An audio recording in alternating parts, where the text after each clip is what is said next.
যে ইংলিশ ভার্সনে যে পরীক্ষার্থীরা যারা পরীক্ষা দিয়েছেন তারা যে সেটে পরীক্ষা দিয়েছিলেন সেই সেটটির নাম ছিল হচ্ছে চন্দ্রমল্লিকা। তো এই চন্দ্রমল্লিকা সেটে যারা পরীক্ষা দিয়েছেন, আপনারা যারা পরীক্ষা দিয়েছেন গতানুগতিক, তারা বাংলা ভার্সনে তারা সবাই রক্তকমল সেটে পরীক্ষা দিয়েছেন, ওনারা পরীক্ষা দিয়েছেন চন্দ্রমল্লিকা সেটে। তো এই চন্দ্রমল্লিকা সেটে পরীক্ষা দেওয়ার ফলে যেটা হলো, এই প্রশ্নটা সম্পূর্ণ আলাদা।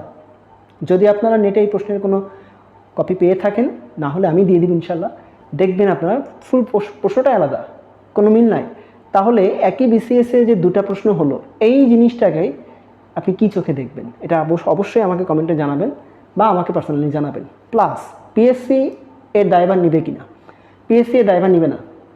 পিএসসি এর দায়ভার নিবে না এই কারণেই, কারণ তারা কিন্তু তাদের রোডম্যাপ অনুযায়ী রেজাল্টটা আগামীকালকেই দিচ্ছে। যদি তারা দায়ভার নিত তাহলে তারা ডিলে করতো, তারা সেটা চাচ্ছে না। প্লাস তারা চাচ্ছে দ্রুত রেজাল্ট দিয়ে দিতে, যেন এটা নিয়ে আর কোনো নতুন কোনো ইস্যু তৈরি না হয়। আমি আর ডিপলি যাব না, আপনারা আমার থেকে আরও ভালো বুঝেন। এটা গেল। এবার হচ্ছে আমি অলরেডি এটা 47তম বিসিএস সম্পর্কে বললাম। এরপরে হচ্ছে আমার 2 নম্বর এজেন্ডা যেটা ছিল তা হচ্ছে 49তম পিলি পরীক্ষা 10ই অক্টোবর। আপনারা জানেন আপনাদের অ্যাডমিট কার্ডটা আপনাদেরকে 1 তারিখ থেকেই আপনাদের অ্যাডমিট কার্ডের জন্য SMS চলে আসবে। 47 বিসিএসে যখন মেসেজ আসছিল তখন কিন্তু ওই ইউজার আইডি বা পাসওয়ার্ড সহ প্রথমে মেসেজটা আসেনি, জাস্ট বলছিল just go and download your admit card. পরবর্তীতে কিন্তু সেটা দিয়েছে। আপনারা যারা এগুলো টুকে রাখেন নাই বা যারা এগুলো তুলে রাখেন নাই, অর্থাৎ ইউজার আইডি এবং পাসওয়ার্ড, তারা কিন্তু ঝামেলায় পড়েছিলেন।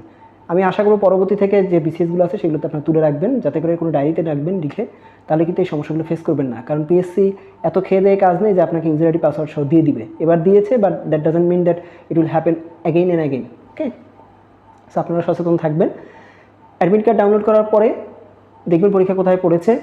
শেষ দিন পর্যন্ত আরেকটু ওয়েট করে দেখবেন, অ্যাডমিট কার্ডটা আরেকবার চেক করবেন, বা আপনি আরেকবার ইউজার আইডি দিয়ে পাসওয়ার্ড দিয়ে 9 তারিখে অ্যাটলিস্ট একবার ঢুকে দেখবেন যে আপনার যে কেন্দ্র দেওয়া আছে সব ঠিকঠাক আছে কিনা।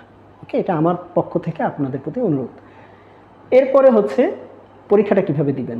যেহেতু সাবজেক্টিভ, আপনি যে সাবজেক্টের পরীক্ষা দিবেন সেটাতে 100 মার্ক, প্লাস হচ্ছে জেনারেল যে বিষয়গুলো থাকে বিসিএসে তার উপরে 100 মার্ক। সিলেবাসটা অলরেডি আপনারা জানেন, আমি নতুন করে বলবো না। তো পোস্ট তো দেখছেন খুবই কম। তো ধরেন আপনি আপনি ধরেন ফিনান্স বা ব্যাংকিংয়ের আপনি স্টুডেন্ট। তো ফিনান্স ও ব্যাংকিং কিন্তু মিলে, কিন্তু দুইটা সাবজেক্ট মিলে একটা পোস্ট ধরা হয়েছে, সেখানে কিন্তু মাত্র 20 জন নেওয়া হবে। এখন এই পোস্টে আমি উদাহরণ হিসেবে দিচ্ছি, যদি আপনাকে টিকতে হয় এই শুধুমাত্র রিটেন দিয়ে, তাহলে অ্যাটলিস্ট আপনার সাবজেক্টিভের ভিতরে, অর্থাৎ ওই 100 মার্কের ভিতরে 75 পেতে হবে, মাস্ট, এর কোনো মাপ নেই, 75। আর জেনারেলে আপনাকে অবশ্যই 70 আপ পেতে হবে, অবশ্যই 70 আপ, অর্থাৎ জেনারেলে 70 আপ এবং আপনার সাবজেক্টিভে 75। এটা না পেলে আপনি ভাইভাতে ডাক পাবেন না।